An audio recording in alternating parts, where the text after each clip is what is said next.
Tired of endless shopping notifications and ready to say goodbye to your Joyabuy account for good? Let's walk through permanently deleting your Joyabuy account step by step to ensure your personal data is removed. First, log into your Joyabuy account on their website or through the app. Once you're logged in, locate your profile icon, which is usually in the top right corner, and click on it. This will take you to your account settings. Now, look for the security option, or a similar setting concerning account security, and click on it.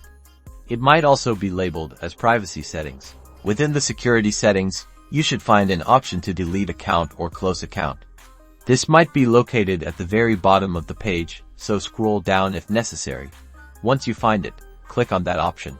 Joyabuy will likely ask you to confirm your decision. You might need to enter your password again, or answer a security question to verify your identity. They'll probably also warn you about losing access to your order history.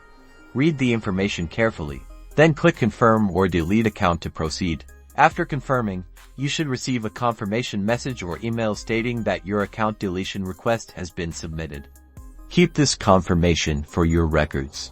And that's it. You've successfully initiated the permanent deletion of your Joyabuy account. Remember that it may take some time for all your data to be completely removed from their systems.